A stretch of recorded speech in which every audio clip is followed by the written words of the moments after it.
join us in welcoming Local 51 UAW Executive Board Member Kiata Shanklin to the stage.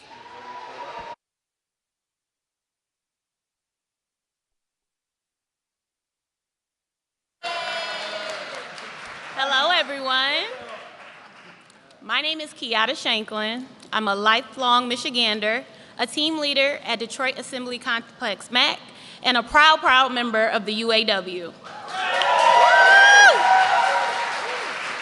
Growing up, my mother had a saying.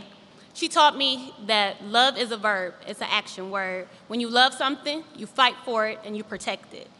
Well, Macomb County, I have to tell you, I love the UAW and I love unions. This union has guaranteed me good wages and steady work, everything I need to raise my 3 beautiful children. And that's why I'm here today, because the best action we can take for the UAW and all working class people across the country is to send Kamala Harris and Tim Walz to the White House this November.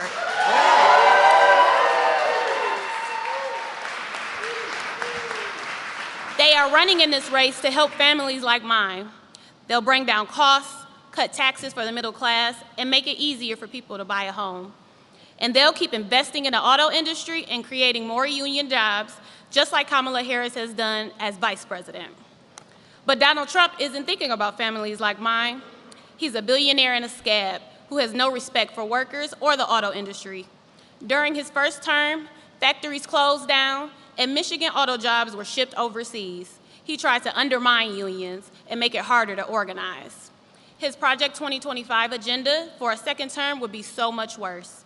If he wins, Trump will sell out workers again, giving another tax cut to the richest people in America on the backs of working families. And he will ban labor unions, gut overtime protections, and opt out of minimum wage. If he gets reelected, his economic plan will raise costs for the middle class $4,000 a year.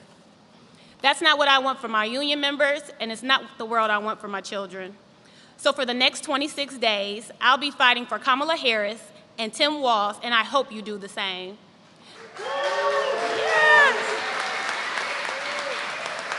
Now, friends, it's my honor and privilege to welcome a lifelong Midwesterner, a teacher and a veteran, and a dedicated public service, your next Vice President. Please welcome Governor Tim Walz.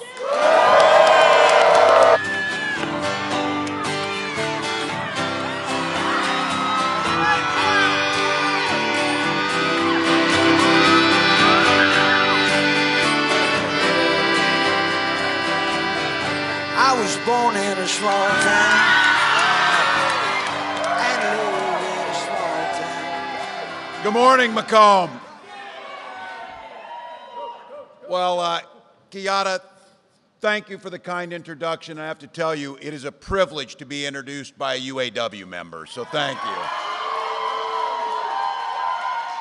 Few thank yous. Incredible Mayor Lori Stone, thank you. Thanks for the warm invitation. Congresswoman Haley Stevens, again, thank you. We know how important it is to have friends. I have to tell you, too, it will be much better when the House of Representatives has Democrats having the gavels, so let's send Carl Malinga to the Congress. Make sure we get this done. And again, the privilege, I had the chance to serve with your incredible senator. Debbie Stabenow is the epitome of what a public servant looks like. Thank you, Senator Stabenow. And once again, she needs more company. You need to send and have Senator Slotkin as be our next senator. Make sure that gets done. And this is one, I know you all know it, but I'm bringing this from the rest of the country that knows it too. You have got a hell of a governor in Gretchen Whitmer, so she knows it. And to the folks here at Macomb County Community College, thank you for building the future and the skills necessary to move folks into the middle class. We're grateful you hosted. Before we get started, I just wanted to say, I know you're all thinking about it too. Our heart's going out to those communities across the Southeast that have been devastated by Helene and then Milton. Vice President Harris, President Biden, watching developments closely, working with states, local governments, and the governors. She'll stand with the people of the region every step of the way until this recovery and rebuilding is done from these storms, because that's what Americans do at a time of crisis. So thank you. All right. You might know I'm from Minnesota, but I say this with a pure and true heart on this. How great is it to see the Tigers playing baseball in October? So, it's a Central. It's a Central, but look, just one more reason Detroit's a great city, so that's what we know. So. All right, but here's the deal. From the Iron Range to Motor City, our states are united by the spirit of creation. The dignity and pride of working people stretches across this country, and that's exactly what I'm here to talk about today. Kamala Harris and I have a plan to build American industrial strength, powered by American workers. And I promise you this, when Vice President Harris and I are elected, we'll have your backs, just like you've had our backs every step of the way. Look, this is a defining arc of the America's economic story. People came here to Michigan from across the nation and across the world for a shot at a better future for their families. And in the process, they built the engine that built this country. Vice President Harris understands that. She grew up in a middle-class family, understands that manufacturing jobs are a ticket to the middle class, and they don't require a higher degree many times, and they don't require student debt. Under her leadership, we're winning the race to make sure everything made in America. Kamala Harris has helped spur this resurgence of American manufacturing, especially here in Michigan. As Vice President, she invested in working people. And today, there are more factories getting built, more auto and construction jobs, and more American energy being produced than any day when Donald Trump was president.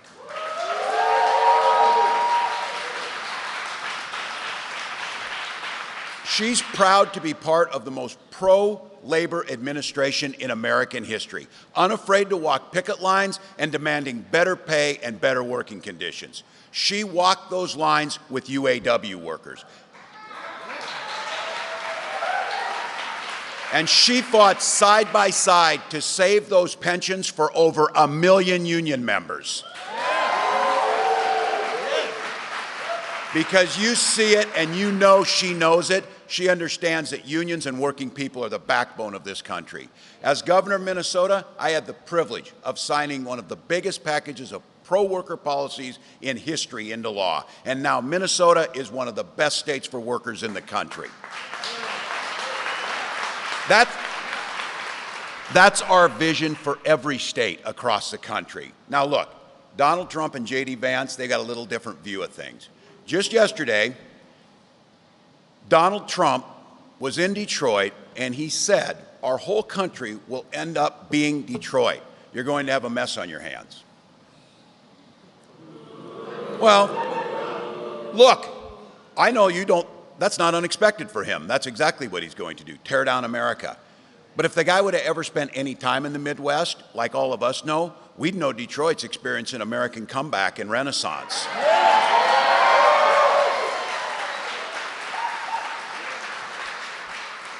Look, I'm a Twins fan, and you whipped our ass. We know where this is. Detroit's there, so we know.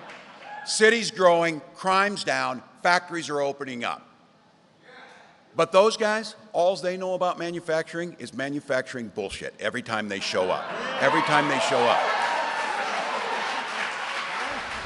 Look, this guy has spent his life, Trump has spent his life talking a big game. But he has been an absolute disaster for working people. One of the biggest losers of manufacturing jobs of any American president in history.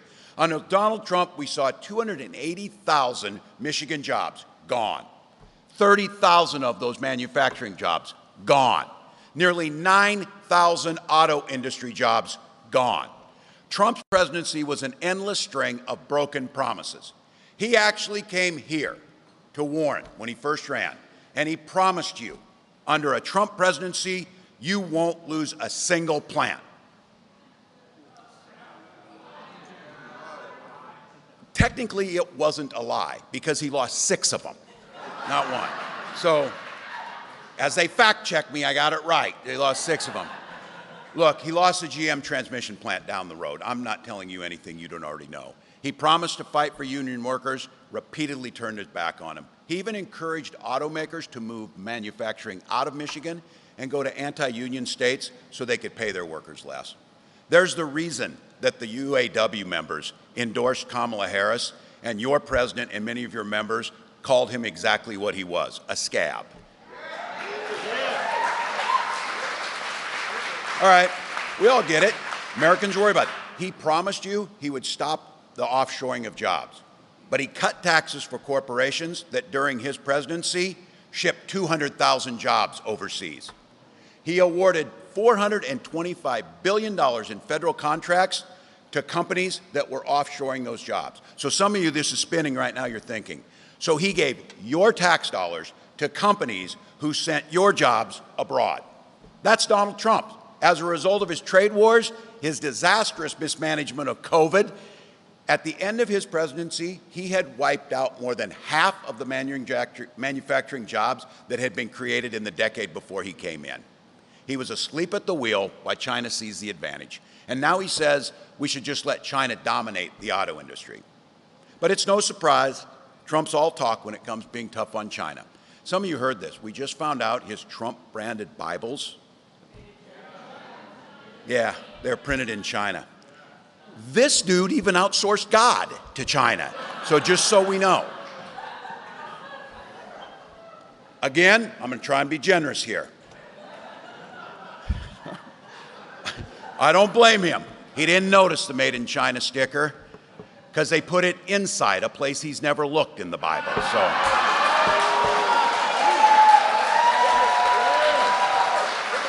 look, while Trump was abandoning American manufacturers, Vice President Harris was there overseeing the creation of over 400,000 jobs right here in Michigan. 20,000 manufacturing jobs and more than 250,000 new auto jobs across this country. So while Trump lost 6 of those plants, more than 20 have been opened under Kamala Harris's leadership. Now look, we all talk about this, and I get it. Some of those plants are going to produce electric vehicles. And I know there's some folks a little skeptical. Look, I'm a car guy. You get a little skeptical about this, it's the future. But here's my take on so many of these things. It should just be your choice. We need to make those choices affordable and available to people. Nobody's mandating anything to you. If you want to drive like I do, a '79 International Harvester Scout that is sweet as hell, I'm just telling you that, knock yourself out and drive it. But look, this is about the future of the auto industry. She wants to make sure that it's not just EVs are made in China, but they're made here in the United States by United Auto Workers and let people buy them. Look, we got to make EVs. We got to make internal combustion. We got to make hybrids along with the batteries and chips so the auto industry stays competitive and can keep the jobs right here in Michigan.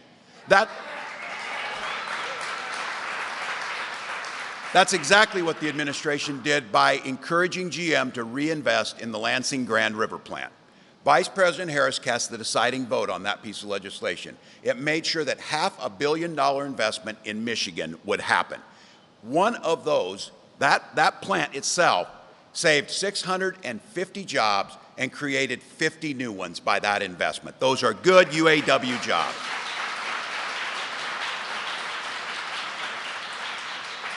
But Donald Trump and J.D. Vance can't be satisfied with that. J.D. Vance said if he and Trump were elected, they would maybe cancel those grants, shutting that plant down. And he said not to worry about it, he said, because those jobs are just table scraps over there, table scraps.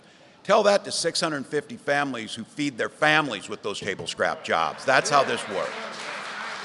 Look, we got to talk to our neighbors. These guys couldn't give a damn about Michigan workers. They care about their billionaire friends like Elon Musk. Now, look, this is the guy. This is the guy. Remember they caught him on tape, Elon Musk and Donald Trump talking? They were laughing about the idea of firing striking workers. You go in there and fire them before they can go on strike. Meanwhile, Musk is building his new auto plant. Not in Michigan, in Mexico. Going to build it in Mexico. And he rolled out, going to get his parts, red carpet, from China. So this is the guy that wants to be our economic czar for the country, the guy who wants to fire workers and bust unions, a guy who wants to take auto manufacturing to Mexico and source it with Chinese-made parts. You talk to your neighbors and friends and tell me if anybody in Michigan thinks that's a good idea, because it sure the hell isn't a good idea. Look, but it's not enough. You go out and talk to them. You talk to folks. We'll tell them who they are. Tell them who Donald Trump is. Tell them these policies. But we got to give them something to vote for. We got to tell them what we stand for and what we want to vote for. So here, let me tell you exactly what Vice President Harris and I will do. We're going to create an American forward strategy for manufacturing, one that builds on the historic investments, bipartisan infrastructure law, CHIPS Act, Science Act, Inflation Reduction Act, creating all kinds of new opportunities, ones that empowers American workers, revitalizes manufacturing communities, leads us into an industries of the future, and keep out-innovating and out-competing the rest of the world. We never fear the future. You build the future, and this gives us the opportunity to do it.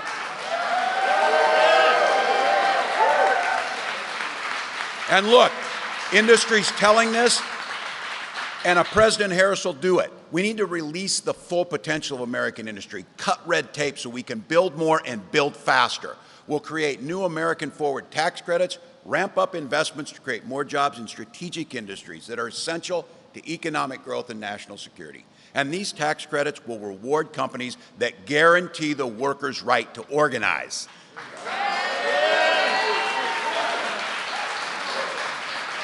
Pretty frustrating to see your tax dollars go to companies that bust unions instead of giving them to that. We'll make sure they go to companies that encourage you to unionize and work together to grow America.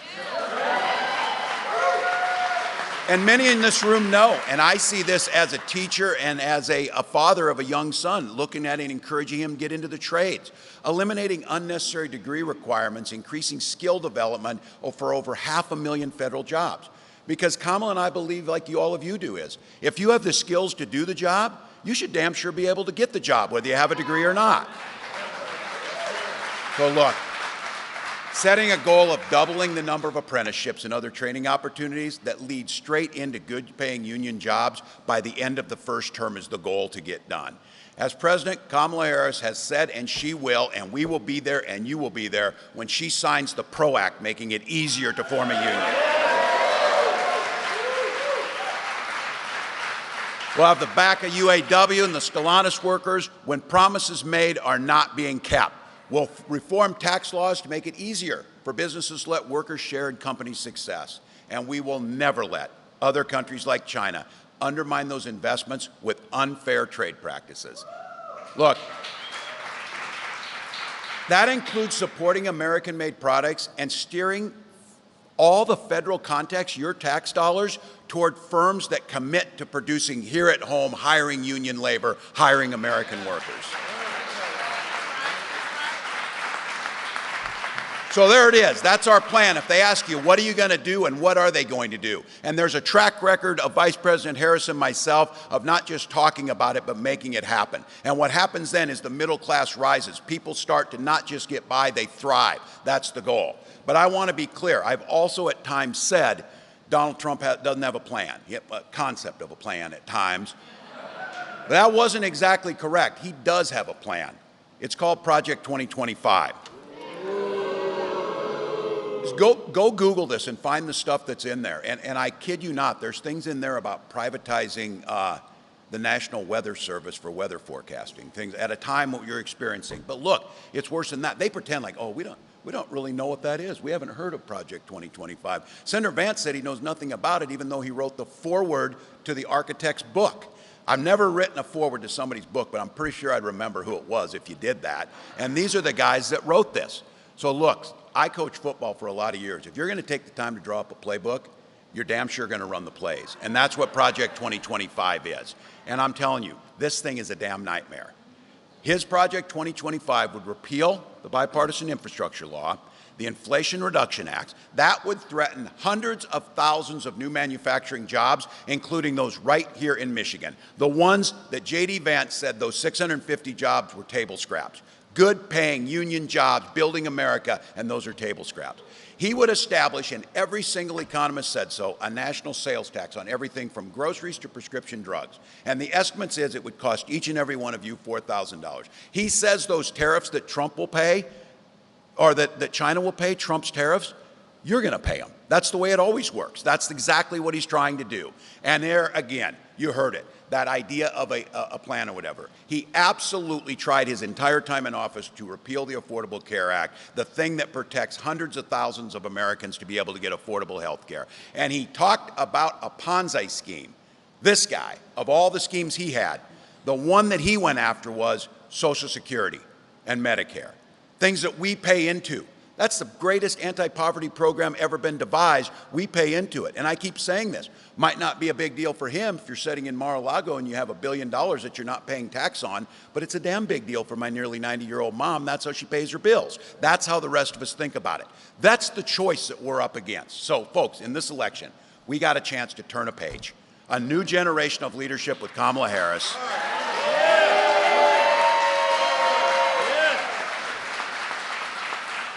A new way forward from the chaos and the nonsense and the ridiculousness of Donald Trump.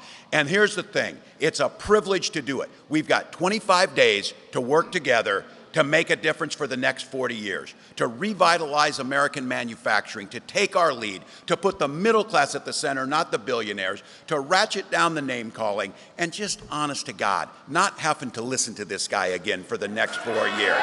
So, look, I'm talking to a group of folks who know how to work and know what a hard day's work look like. So I know we're asking a lot, but we got 25 days. This is all gas, no brakes, sleep when you're dead type of attitude. I've been saying that, and someone came up to me and said, man, you're taking this way too serious there, Governor. You look like hell, man. We're working on this.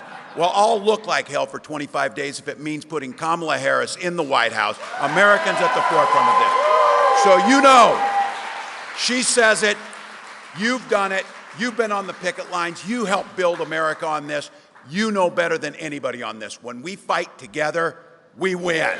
When we vote, we win. When we fight, we win. Thank you, let's get this done.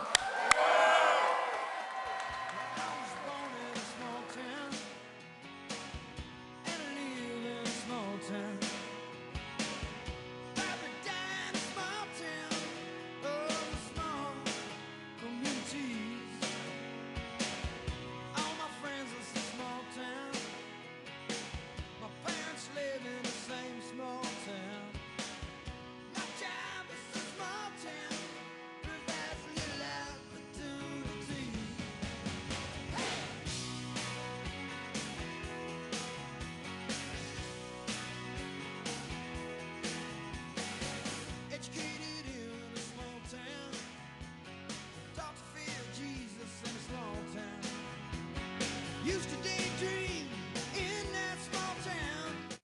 The boring romantic, that's me. But I've seen it all in this small town. Had myself a ball in a small town. Met an LA dollar, brought her to this small town. That small town, just like me. No, I cannot forget where it is that I come from.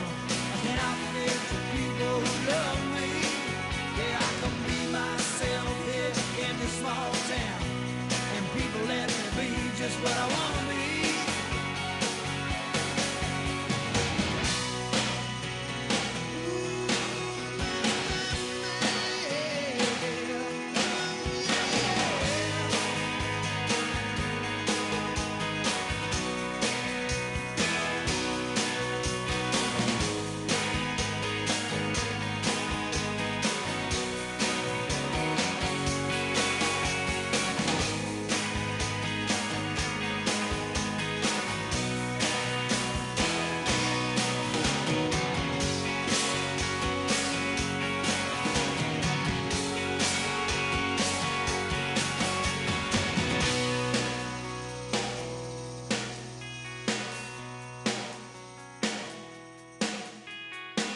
Got nothing against the big town.